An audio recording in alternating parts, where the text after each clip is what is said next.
Casa Allan Kardec de Serquilho apresenta a palestra A Volta para Casa, ministrada pelo Sr. Pedro Roberto Gavioli. Que sejamos inspirados a buscar o conhecimento espiritual. Boa noite a todos, mais uma vez. Vamos, mais uma vez, fazer as nossas reflexões. Antes de nós fazermos a nossa reflexão, foi feita uma pesquisa, logo depois da virada do ano, um número considerável de pessoas que descem para a praia. E todos eles, a hora que eles chegam lá, é muito gostoso, o primeiro dia, e água, e nada, e petisco, e bebida, refresco, água de coco. O segundo dia a mesma coisa, terceiro, no quarto já não fica o dia todo, no quinto, quando é no sexto já está fadigado do lugar. Não é mais ou menos assim? 80% foi assim. 20%. Assim somos nós quando nós reencarnamos. Nós nos deparamos com as vantagens da vida, com as coisas gostosas da vida, com as necessidades biológicas, de todos os gêneros. É muito gostoso a vida. Mas vai chegando um momento que nós vamos ter que voltar para casa também. E esse pessoal foi perguntado para ele qual é o melhor da viagem. Eles falaram, voltar para casa. Esse é o melhor do passeio. Para nós, quando nós entendemos o Evangelho de Jesus, trabalhamos para o nosso aprimoramento. Porque trabalhar para o nosso aprimoramento, você não precisa deixar de viver a vida. Você só precisa entender que tudo nos é lícito, mas nem tudo nos é conveniente. E aí, um dia você vai voltar para casa. E esse voltar para casa, você não vai morrer. O que vai ter é uma falência dos nossos órgãos. Ele vai ficar exausto, não vai ter mais vitalidade, e nós chamamos de morte do corpo. Mas a vida continua. Aí o que é que nós fizemos? Como é essa nossa bagagem de volta para a verdadeira casa, para a nossa casa? Como é que nós nos programamos para voltar? Então nós precisamos pensar um pouco nisso, que na vida tudo cansa, até viver no corpo cansa, a maioria de nós. Naturalmente que nós lutamos para estar nela, fazer os nossos afazeres, é com ele que nós evoluímos espiritualmente, mas precisamos ter ciência que no momento oportuno nós vamos deixar o corpo. E não escolhe idade, momento, hora. Jesus disse que viria como um ladrão. Ninguém sabe a hora, o dia, o momento. Então, feliz daquele que já está com ruga, né? Cabelo branco, quer dizer que está, né? A expectativa dele é viveu bem. Mas se viveu mal, que adianta isso? Então você tem que viver bem, fazer o Evangelho, né? Ontem nós estávamos no nosso Evangelho, que gostoso saber que você já mudou muito. E é fácil, não é, mas você precisa persistir no seu aprimoramento espiritual, e isso não afeta a sua vida física, muito pelo contrário, a sua vida material, ela fica melhor. Você tira com mais facilidade as tribulações, os desafios, as lutas, o ânimo, a coragem, a perseverança, tudo em você é mais forte. Por quê? Porque é o espírito que comanda o corpo, é ele que usa o corpo, é o ser pensante. Então quando nós falamos assim,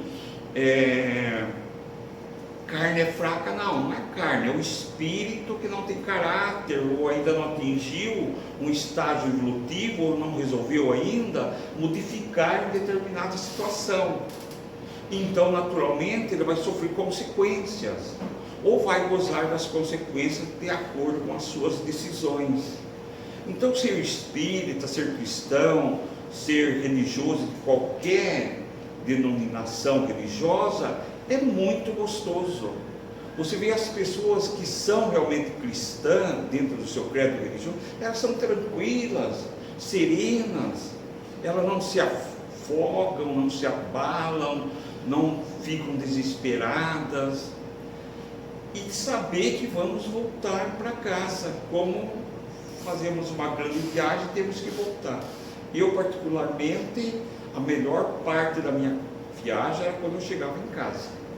Que delícia! A minha casa, por mais confortável que fosse a outra, não é igual a sua, as particularidades, né?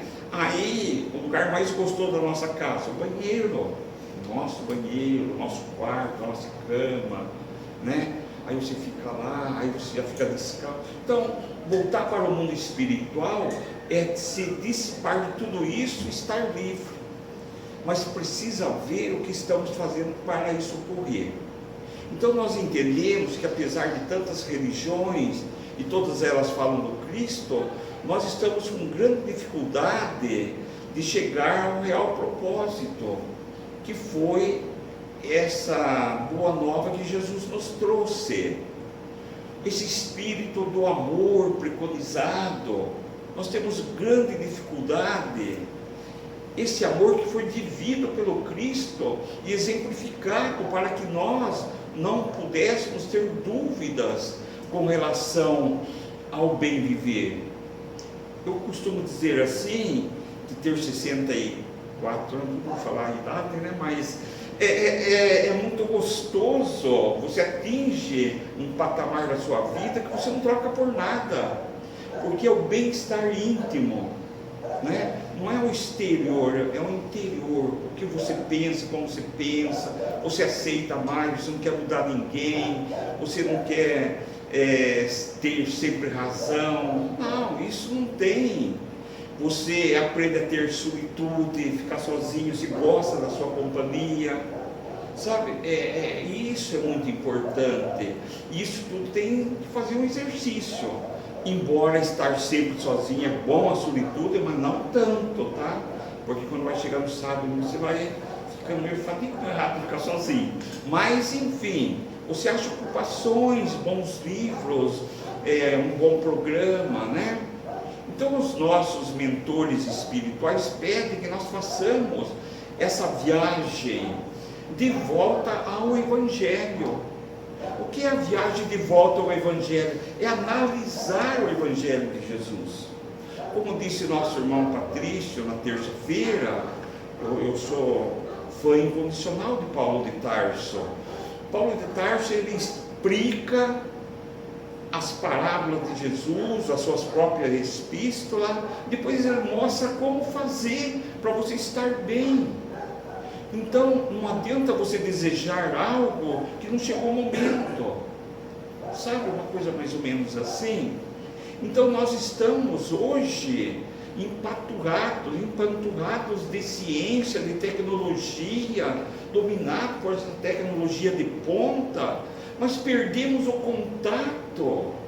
Estamos dentro de uma casa e não nos falamos mais, ficamos somente conectados. E com isso, as distrações que esse aparelho de comunicação, que ainda não sabemos usar, nos leva muitas vezes a grandes deslizes, né?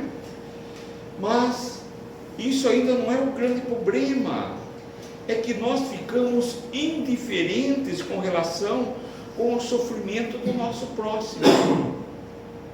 Eu vi uma frase muito legal e muito oportuna para nós. O jovem dizia assim: eu estou cheio de problema, tenho que ir para a empresa, tenho que fazer isso, tenho que fazer aquilo, olha, eu estou com um problema lá, tenho que correr lá. De repente ele teve um infarto, já não tinha mais nenhum problema, só tinha o problema da saúde agora. Ele tinha que estar vivo, porque o resto dos problemas não fazia mais parte da vida dele. Então, qual o problema? Ele só tinha um problema: buscar saúde. Então, nós começamos a ver situações comparativas para que nós analisemos que nós temos que viver nós temos que ser relacionados, temos que viver em sociedade, trabalhar, ganhar, construir, produzir, mas entender que a essência maior é a alma, porque é a alma que está fazendo isso, não é o corpo. Então tudo que você faça, que você construa aqui, é a alma que construiu. Agora, se você está apegado a isso ou não, já é uma consequência sua. Aí você vai colher lá o que você plantou, né? Então, às vezes, nós nos comovemos com tragédias do outro lado do globo, do outro estado, e não temos olhos dentro de casa. Não temos olhos, não tratamos bem a esposa, o esposo, o pai ou a mãe, os filhos. Quer dizer, temos olhos para uma grande tragédia do outro lado do mundo, mas não temos olhos dentro da nossa casa. E deixamos de viver como deveríamos viver. Então o Evangelho, ela deve ser implantada em nós, para nós vivermos bem dentro de casa. Porque a pior situação que você pode ter é viver mal dentro de casa, com alguém que você não se entenda, ou haja contrariedade sempre. Por quê? Porque alguém tem que ceder. Feliz aquele que cede, triste aquele que não cede, porque vai levar com ele todas as suas deficiências. E aquele que cede, ele se lapida, como lapidar um diamante bruto. Então, para ver a família chorando na mais tremenda solidão, muitas vezes, nós não conseguimos ver isto. Muitas de nós vemos hoje as pessoas extremamente amargurados, depressivos, melancólicos. Eu tenho que trabalhar amanhã que é sábado. Agradeça a Deus porque você vai trabalhar amanhã, porque alguém não vai mais. Já se encerrou a vida dele há alguns minutos e algum está se encerrando agora. E nós estamos aqui, porque é natural. Nós temos a morte, o número de morte, eu não sei dizer agora, é assustador o número de desencarne no mundo, por minuto. Algo assim estrondoso. Então é necessário que nós voltemos a avaliar o sermão da montanha. Nós, os cristãos que fomos aquinhoados com a honra incomparável de conhecer Jesus, mas conhecer Jesus à luz da doutrina espírita, melhor ainda, porque conhecemos na sua essência, não conhecemos na letra, conhecemos em espírito Jesus. Então, que façamos tudo para entronizar aquelas propostas que nós esquecemos, entronizar em nós. Ler o Evangelho para você, e há uma terapia do Evangelho que é fantástico. Quando você pega a parte lá do perdão, aí você lê o Evangelho, está escrito, Jesus diz perdoar 70 vezes, 7 vezes. É fácil falar. Aí você fala assim, eu, Pedro, preciso aprender a perdoar 70 vezes, 7 vezes, porque eu sei que o perdão é a minha libertação. Porque aquela pessoa que não perdoa, que é magoada, ressentida, melindrosa, ela sofre desesperadamente. Ela é depressiva, rancorosa, melancólica. Quem quer viver numa condição dessa? Ninguém. E o Evangelho de Jesus é a maior terapia, é o nosso psicoterapeuta maior, Jesus. Por não entendermos, vem ainda o auxílio dos benfeitores espirituais, nos ensinando. Então a simplicidade, a humildade, o perdão e a compreensão deve ser trabalhado em nós. A gratidão acima de tudo. Temos um lar para voltar, temos um carro bom, novo não, mas temos. Porque tem gente que não tem perna para andar. Então não é o carro que te faz melhor, a casa num bairro nobre, não. É a paz que você tem dentro dela. a humildade de reconhecer, de saber que eu tenho o necessário, por menos que tenha, saber viver com isso.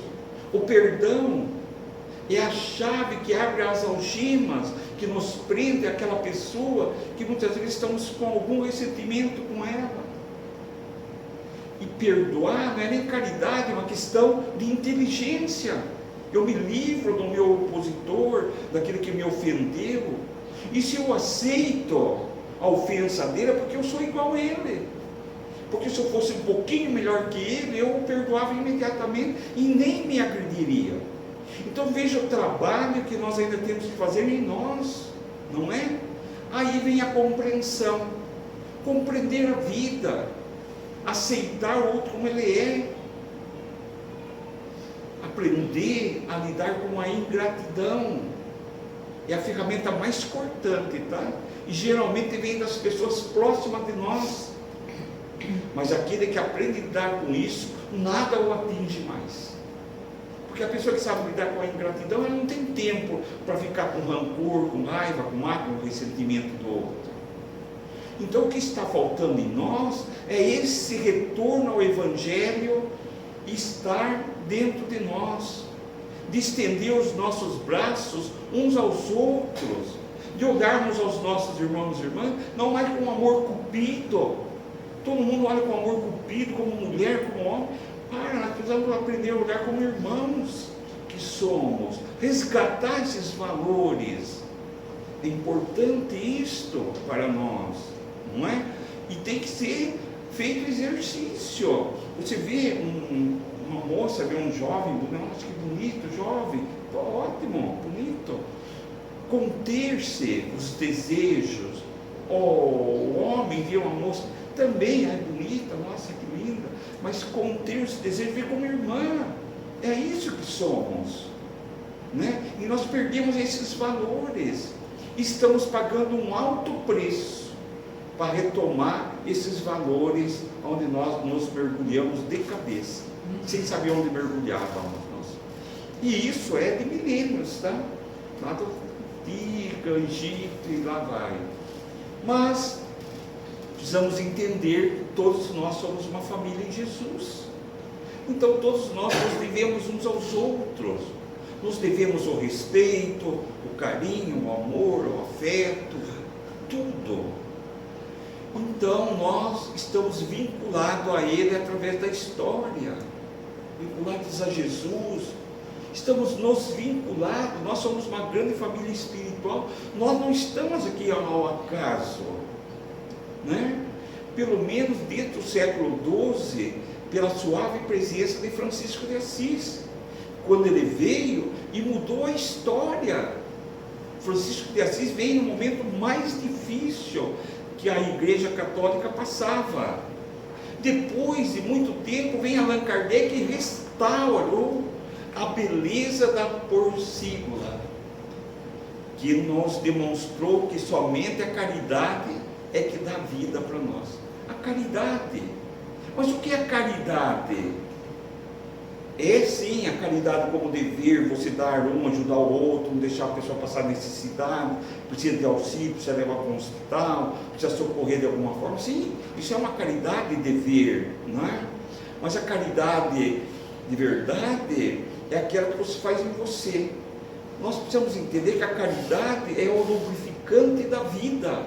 É como se nós fôssemos uma grande máquina que precisa ser lubrificada todos os dias, para que ela não endureça, não fique rígida, para que ela tenha agilidade dentro do seu tempo de vida, né? Mas precisamos urgentemente de voltar a Jesus. Esse afastamento dele, e não precisa ser muito, você começa devagar, mas você não consegue. Qual é a dificuldade de, antes de levantar de manhã, agradecer a Deus por estar vivo? Nós falamos assim, quantas pessoas precisam de alguém, de um cuidador para ir levar para o banheiro, precisa trocar fralda, precisa dar banho, quando ainda não é maltratado, tratado com indelicadeza, a maioria, 90%, não é? Então são responsabilidades nossas, né? De trabalhar, enxugar as lágrimas de um ancião, de uma pessoa mais velha, que muitas vezes perdeu tudo, trabalhou tanto e ficou ao abandono na sua vida final. Quando nada mais lhe resta, devemos nós ocupar o lugar daquele que o isentou. Então nós precisamos menos o direito de recordar essas melancolias e tristeza. Já foi, já usamos, já deixou uma experiência para nós, mas quantas vezes afugentamos uma criança miserável ao invés de dar um sorriso? Eu gosto muito dele, meu amigo, que tem a sorveteria Bru lá, ele tinha, o mais antigo vai lembrar do ponto 90 lá, eu trabalhei de garçom para ele naquela época. Então peguei uma amizade muito grande, ele está assim bem doente, já, a gente fica até meio sentido. Chegou um andarilho assim, ele estava meio fora de órbita e pediu um salgado. Eu saí, ele deu, aí voltei e falei, Zé, passa aí, fui no banco. Quando voltei, o jovem estava lá. Pois não, você fala daquele jeito assim, né? Salgado, eu já dei o salgado para você. Queria um salgado. Ele foi lá rodar, deu mais um, 2. Falei, nossa, né? Quem faz isso? E assim, sem humilhar, a única coisa que ele pediu, que lógico, ele tem que cuidar do estabelecimento, ele come lá, senta no banco lá do lado de lá, né? Uma questão, sei lá, ele não queria andar ali dentro do estabelecimento dele. Então, mas ele não deixou de fazer o mínimo dele. Então, muitas vezes é isso, nós vemos alguém, não podemos ajudar, não precisamos expulsar, podemos orar. Aqueles irmãos que ficam no meio da praça sem fazer nada, esses que estão aqui em cima, esses que estão rodeando biqueiras, a gente pode orar se você não pode fazer mais do que isso, não é? Você pode por dentro da sua casa, né? Então é isto. Mas a caridade, então, para terminarmos, a caridade é aquela transformação que se faz, utilizar tudo isso que nós falamos e tentar amanhã ser melhor do que fomos hoje. Porque Paulo de Tarso, ele diz assim, ainda me falasse todas as línguas dos homens e dos anjos, se eu não tiver amor, seria apenas um bronze que ressoa, um sino que retine. Ainda que possua os dons da profecia e saiba todas as ciências, de que adiantaria? Ainda que eu possua um tamanho grão de fé, que possa e permita eu transportar montanhas, se eu não tiver amor, eu nada serei. Ainda que eu distribua os meus bens aos pobres, e deixe o fogo consumir meu corpo, nenhum proveito eu tiro, se eu não tiver amor. Porque o amor, meus irmãos, é paciente, é a paciência, o amor é a bondade, o amor não é algo exigente, o amor não é arrogante, o amor nem é orgulhoso, o amor jamais é algo descortês, o amor nunca é interesseiro, você faz simplesmente por fazer. O amor não se irrita, mas quando se irrita, se contém. O amor não guarda rancor no coração, mas o amor tudo desculpa, o amor tudo crê, o amor tudo espera e tudo suporta. Então o amor nunca terá fim. As profecias sim, pois as línguas se calarão, pois a ciência tem seu termo. E perfeito é nosso conhecimento e também as profecias, pois sabemos muito, mas quando vier o que é perfeito, o que é imperfeito desaparecerá. Quando nós éramos crianças, nós não brincávamos como criança, nós não pensávamos como criança, e como criança nós não raciocinávamos mas quando nós nos tornamos homens e mulheres feitos, tivemos que nos despojar dos atributos de criança. Hoje, por enquanto, enxergamos Deus através do espelho. Quando nós olhamos no espelho, estamos vendo Deus à sua semelhança, mas não é semelhança física, é a essência, porque Deus não tem forma, é a essência divina. Mas um dia então nós teremos a visão de Deus face a face. Por enquanto nós conhecemos apenas uma parte de Deus, mas logo nós conheceremos Deus como por Ele somos conhecidos. Finalizando, temos agora a fé, a esperança e o amor, mas dos três, o mais excelente é o amor. O amor que você constrói em você. É como Chico Xavier, todo mundo queria ficar perto dele, porque o homem é amor, ele é amor. Quer caridade maior que isso? As pessoas gostarem de ficar perto de você porque você é bom. E quando a pessoa é boa, todo mundo quer ficar perto, quer conversar, quer dialogar, quer contar, quer pedir. Quando a pessoa é agressiva, todo mundo quer distância. Então vamos fazendo isso, vamos mudando devagarzinho.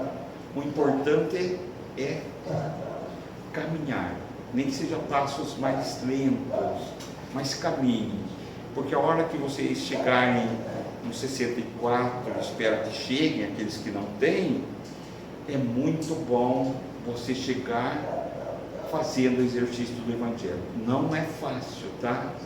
Mas são nas dificuldades que você se forja. Desejo muita paz, muita luz. A Patrícia vai fazer as vibrações quando nossos irmãos se preparam para o passe. Depois que vocês tomarem o passe, podem pedir uma pizza. Se você gostou deste vídeo e quer ficar por dentro de mais conteúdos como este, não esqueça de deixar seu like, se inscrever no canal e ativar o sininho para receber notificações sempre que tivermos novidades.